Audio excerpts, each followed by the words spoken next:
kearifan lokal.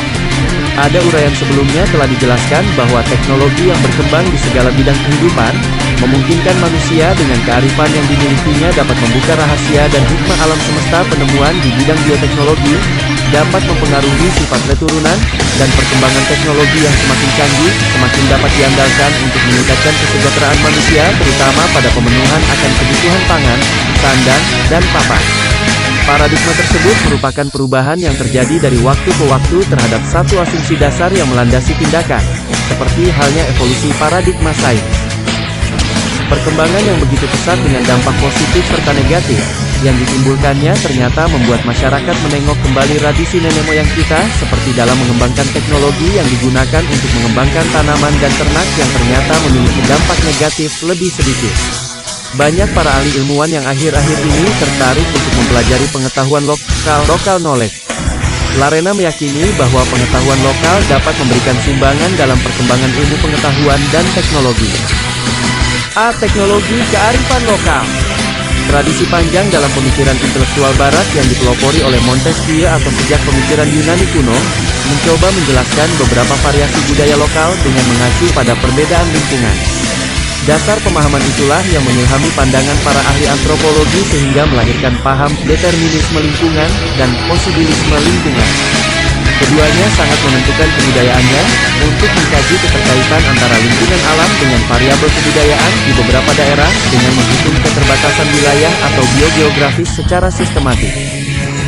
Dalam banyak hal Walujo, DKK 1993, berpendapat bahwa para pakar ekologi manusia terlalu berpihak kepada faktor alam dalam membentuk corak kebudayaan.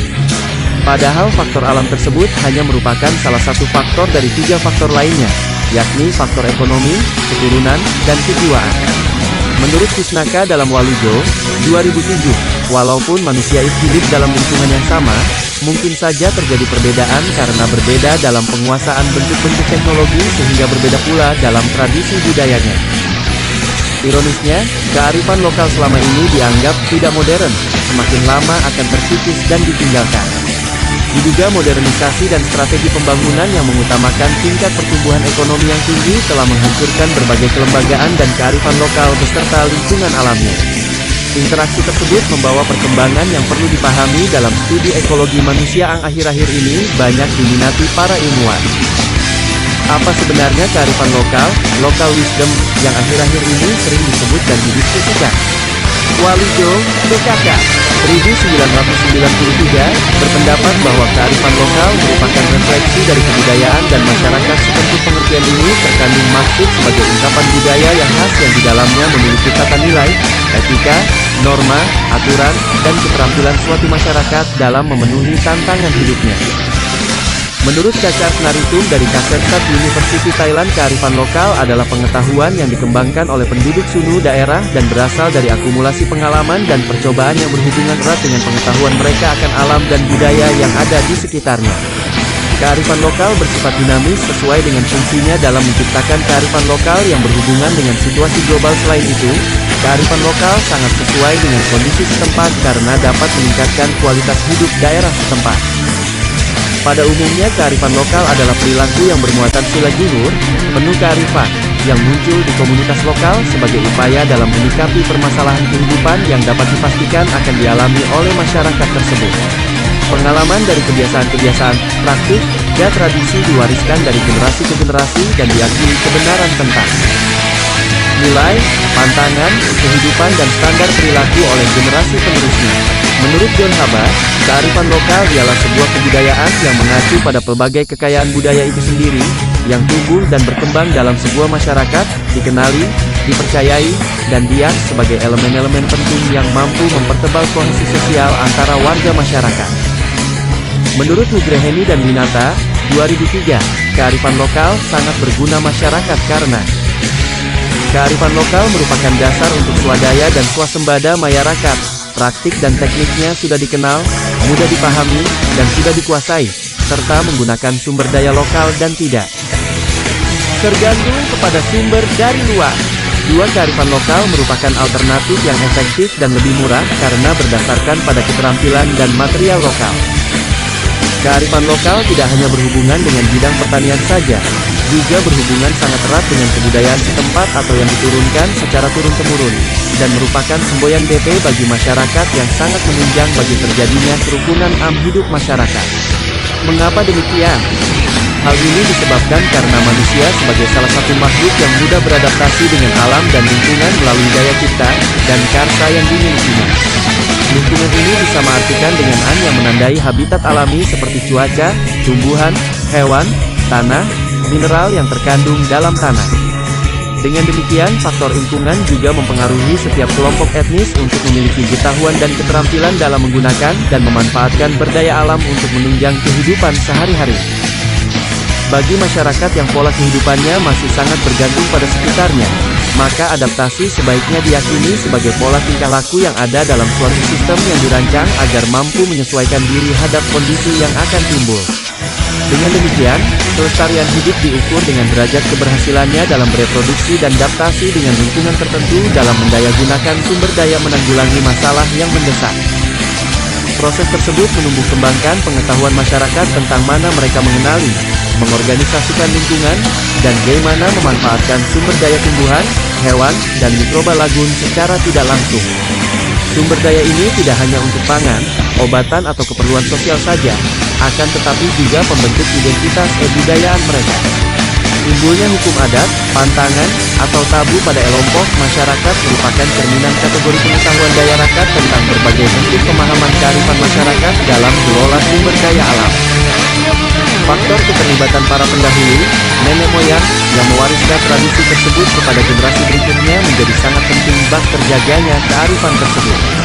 Dalam perkembangannya, kearifan yang tim antar komunitas lokal itu berbeda dengan yang lainnya, tanpa menghilangkan substansi yang dimiliki dari nilai kearifan tersebut, yaitu berfungsi sebagai solusi terhadap masalah yang ada di sekitarnya. Sehingga, dalam beberapa hal akan memungkinkan timbulnya kearifan yang beraneka ragam dari komunitas lokal tersebut, walau dengan objek permasalahan yang sama. Cacrenaritum dari Kaset University Thailand menjelaskan bahwa ada beberapa nilai yang dimiliki oleh kearifan lokal, antara lain, 1. Kearifan lokal terlihat sederhana, namun seringkali lebih terinci dan komprehensif melibatkan bermacam-macam keahlian atau bakat. Umumnya kearifan lokal ini tidak tersedia secara tertulis, namun diwariskan turun-temurun secara lisan. 2. Kearifan lokal diadopsi untuk budaya dan kondisi lingkungan setempat. 3. Kearifan lokal memiliki sifat yang dinamis dan fleksibel, serta menyesuaikan dengan kebutuhan masyarakat setempat. Kearifan lokal berhubungan dengan kualitas dan kuantitas ketersediaan sumber daya, serta dapat mengatasi adanya perubahan. Kearifan lokal dicirikan oleh beberapa hal, yaitu 1.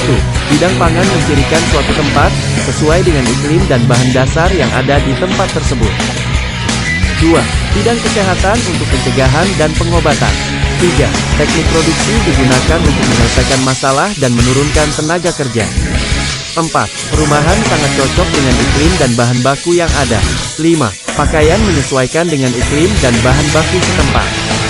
Kearifan lokal yang ada memiliki arti dan berguna untuk kehidupan bermasyarakat yang lebih baik dari keterbatasan yang ada dan berpotensi sebagai solusi untuk mengatasi keadaan di suatu wilayah. Dalam lingkungan kehidupan kelompok etnis yang tersebar di kawasan masyarakat Indonesia, ketergantungan hidup masyarakat terhadap sumber daya alam tercermin dalam berbagai bentuk tatanan adat istiadat yang untuk mewujudkan tatanan tersebut, dilakukan aturan yang ketat dan tegas antara kawasan yang dilindungi dan kawasan untuk berbagai kegiatan, seperti ladang berburu maupun meramu. Tatanan tersebut ternyata tidak membagi ruang dalam lingkungan tempat tinggal mereka, tetapi berbagai aturan terhadap waktu, baik waktu untuk melakukan maupun waktu dalam mengatur daur perladangan dan sistem. Bagi masyarakat tradisional merupakan tumpuan hidup dan tempat mempertahankan hidupnya. Oleh karena itu secara ekologi, hutan peran di bidang ekonomi, sosial, dan budaya bagi penghuninya. Betsabaya mengapa masyarakat yang bermukim di sekeliling hutan perangkat pengetahuan yang secara turun-temurun telah BG menjadi sistem sosial budaya.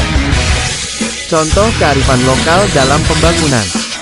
Meningkatnya jumlah penduduk dunia dan berkembang pesatnya untuk memenuhi kebutuhan manusia, maka nilai dari kearifan lokal banyak tersingkirkan. Kearifan lokal seperti nilai-nilai kebersamaan, persaudaraan dan sikap ketauladanan lainnya bak terkikis di dalam lingkungan budaya masyarakat. Maka kedalaman ini sudah banyak teracuni oleh modernisme konsumtif yang egois. Berbagai nilai kemodernan itu menggeser budaya lokal komunitas. Benturan nilai tersebut tidak jarang masyarakat pun mulai mengalami krisis identitas. Salah satu bilangnya kearifan lokal adalah faktor ekonomi. Saat ini kesulitan begitu menghimpit kehidupan masyarakat. Dahulu, selain sumber masih banyak tersedia, jumlah penduduknya pun relatif sedikit. Debut menimbulkan dampak negatif yang luar biasa, dan dapat observasi pembangunan yang diperoleh selama ini yang masih negatif terutama terhadap lingkungan hidup. Rekaan pandangan masyarakat yang masih memikirkan kelangsungan dampak negatif yang ditimbulkan oleh kemajuan teknologi. Bahkan perlunya, digunakan kembali kearifan lokal yang ada di dalam setiap aspek pembangunan di daerahnya. Hal ini kearifan lokal dari setiap daerah mengandung nilai-nilai luhur daerah lebih dapat memelihara keseimbangan alam. Contoh kearifan lokal di beberapa wilayah adalah sebagai 1. Banyak syair yang bercerita tentang kekayaan alam sekitarnya merupakan perwujudan dinamika pengetahuan masyarakat. Pengetahuan tentang sabulungan bagi masyarakat Siberut dalam merepresentasikan menyatunya kehidupan manusia dengan alam. Menurutnya ada 3 deus yang dihormati dalam ajaran sabulungan. Pertama, Tai Kaleleo yakni dewa hutan dan gunung. Pesta adat atau punen muliayankan sebelum berburu dipersembahkan kepada dewa ini. Kedua, Tai Lebagat Koat adalah dewa taut atau dewa air. Air dihormati karena memberikan kehidupan, tetapi kadang-kadang juga menimbulkan badai. Ketiga, Tai Kamanua, yakni dewa langit sang pemberi hujan dan kehidupan. Ketiga dewa itulah yang dipercaya oleh masyarakat Siberut dalam menjaga keseimbangan alam. 2. Simele, sebuah pulau yang letaknya sangat dekat dengan pusat gempa yang terjadi di penghujung tahun 2004, memiliki kearifan lokal dalam bentuk sastra tutur yang disebut smog. Smog inilah yang menyelamatkan masyarakat Simele dari sapuan gelombang dahsyat akibat gempa yang menimbulkan tsunami, dan hanya menelan korban 5 orang meninggal. Apakah smog itu? Smog yang berarti air laut surut dan segera lari menuju ke bukit sudah sangat dihafal dan disenandungkan oleh masyarakat Simele karena dituturkan secara turun-temurun dari generasi ke generasi. Senandung yang isinya mengingatkan pada masyarakat apabila melihat gejala akan timbulnya tsunami tersebut menyelamatkan ribuan jiwa. Karena ketika tsunami melanda sepanjang pantai Aceh mereka langsung berlari menuju bukit, bukan mendekati pantai ketika melihat air laut sangat surut dan ikan bermunculan di sana. Tradisi ini menunjukkan kondisi masyarakat Simele yang sangat akrab dengan lingkungannya. Sejak kapan masyarakat Simele mengenal smog? Smog ini dikenal masyarakat di sana berdasarkan bencana tsunami yang terjadi pada tahun 1904. Pulau Simele sejak dahulu sudah sering terjadi gempa yang besar maupun yang kecil. Masyarakat di sana belajar dari alam bahwa apa yang terjadi di tahun 1904 dituturkan dengan dendang yang sangat akrab dan lekat sebagai suatu hal yang ternyata dapat menyelamatkan mereka dari bencana alam yang sangat dahsyat. 3. Masyarakat Melayu di Belitung dalam membagi satuan lanskap lingkungannya berdasarkan ekosistem alami, yakni rimba, padangan, pesisir, dan bakau. Pada ekosistem suksesi terdapat 4 satuan sekap, yakni kaleka, kaleka usang, bebak, dan bebak usang. Pada ekosistem buatan terdapat pekarangan dan ungu. Keseluruhan satuan sekap itu tersebar dalam 6 macam jenis tanah, yakni tanah teraja, dar, tanah teraja Malangan Darat, tanah kepo, tanah amau, dan tanah raja Malangan Amau. Masyarakat Melayu Ranau di sekitar Danau Ranau mengenali satuan kanganya lebih sederhana, yakni pulan tek atau hutan primer, pelas nube atau hutan sekunder tua, pulan repokan untuk hutan sekunder muda, dan pulan landos untuk mengekspresikan hutan yang sudah digarap lalu ditinggalkan dan menjadi gundul di pemuki alam.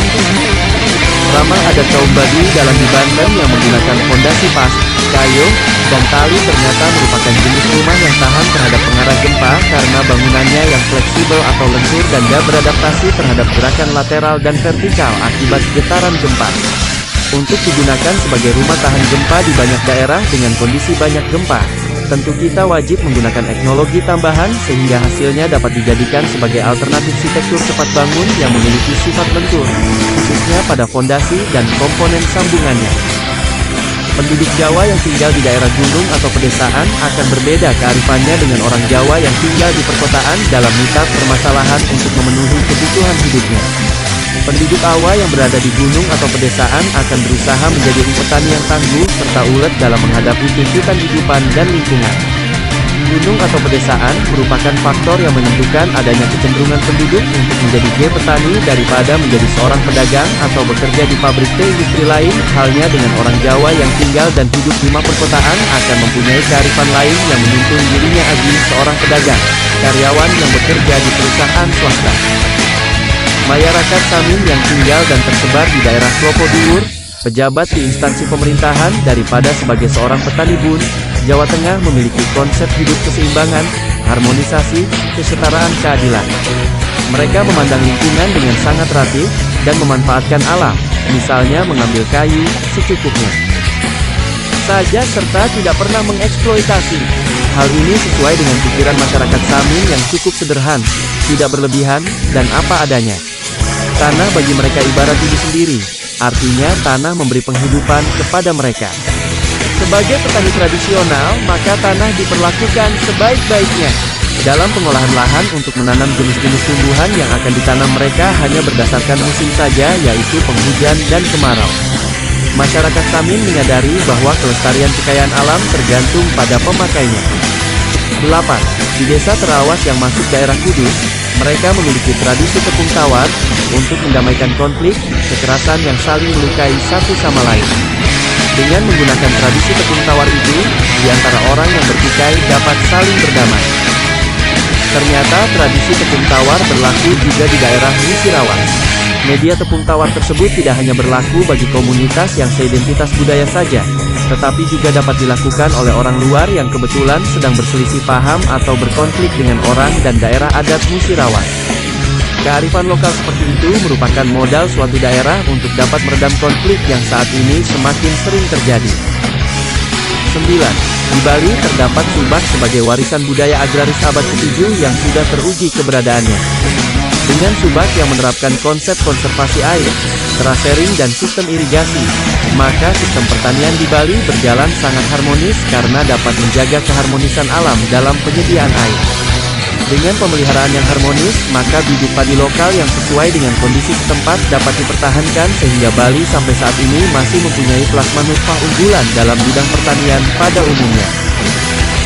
10. Tradisi masyarakat Sumba di Desa Nangga dengan menetapkan rotu sebagai pandangan hidup yang menekankan pengendalian diri dalam memanfaatkan sumber daya alam. Menurut Nganji, 2006, rotu terdin atas rotu Timi Ai, rotu Mini, rotu Padang, rotu Omang, dan rotu Buaka. Masing-masing diterapkan dan ditetapkan untuk keperluan yang berbeda-beda.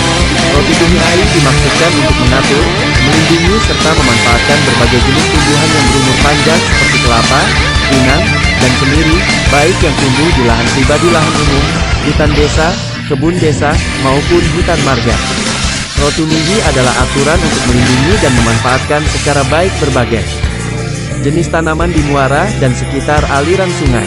Rotu Padang ditujukan untuk mengatur sistem penggembalaan ternak di padang sabana. Rotu Omang diperuntukkan untuk mengatur pemanenan kayu di hutan dan hasil hutan non-kayu.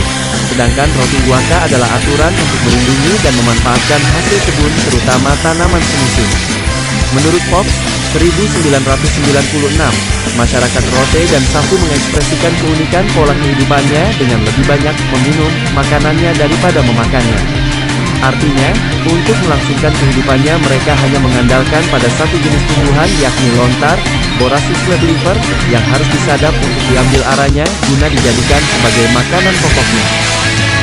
12 masyarakat atom yang berbahasa Dawan di Pulau Timor mengenali lingkungannya dengan membagi ke dalam satuan lanskap yang dicirikan oleh wanda atau fisiognomi vegetasi penutupnya. Hutan alami yang dilindungi secara adat, menurut bahasanya diberi nama Nasi dengan menyatunya kawasan yang dikeramatkan yakni Tiuk Tokok memberi cerminan tipe vegetasi asli di daerah itu. Di antara pola sebaran vegetasi asli ini terdapat mozaik lanskap lain berupa pertanian yang disebut lele dan pohon padang sabana atau husona dan pemukiman yang disebut Intal dan Kuan. 1. Di Desa Guguk, Kecamatan Sungai Manau, Kabupaten Merangin, masyarakat menentukan aturan pengelolaan hutan dengan membentuk kelompok yang akan mengelola hutan adat mereka. Masyarakat Guguk membuat aturan untuk pengambilan kayu, sehingga kelestarian sumber daya hutannya terjaga. Menebang kayu boleh dilakukan untuk pembangunan fasilitas umum, namun harus mendapatkan izin dari kelompok pengelola.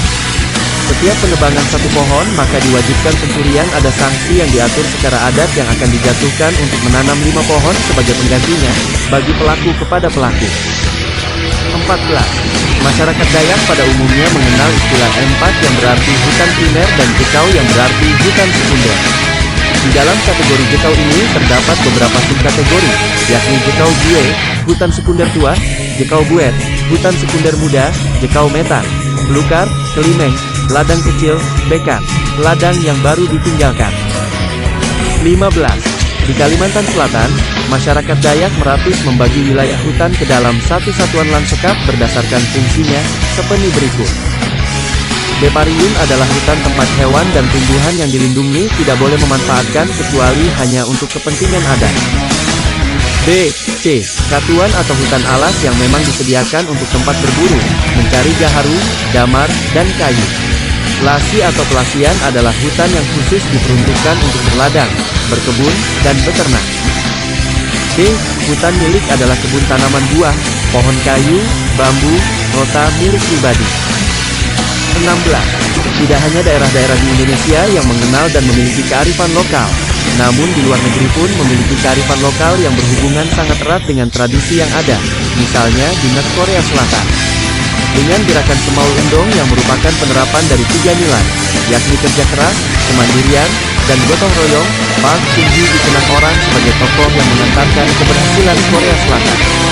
Semaul Endong gerakan yang berbasis pada nilai-nilai kearifan lokal, memiliki daya gigah yang tinggi dan menjadi salah satu faktor yang menyebabkan Korea Selatan sangat maju seperti saat ini. Segala produk kearifan lokal yang dicontohkan telah membuktikan ketangguhan masyarakat tradisional dalam menjamin kemandirian hidup. Pengorganisasian lingkungan yang menghasilkan satuan lanskap pada dasarnya merupakan bentuk kearifan dalam mengelola keserasian lingkung dengan pola kehidupannya. Secara hakiki, fenomena gangguan terhadap lingkungan alami yang melahirkan atuan lanskap buatan yang merupakan pengejauhan tahapan suksesi yang sering dianalogkan dengan tahap rumpak. Pusaka leluhur hasil uji coba ratusan tahun, bagi mereka amat tidak ternilai harganya, karena memiliki banyak keunggulan sifat. Kearifan masyarakat, dengan pengetahuan yang mendasarinya seringkali dianggap sebagai ilmu tua, yang disakralkan sehingga tidak boleh diubah, diperbaiki, dikembangbiakkan, apalagi diinovasi.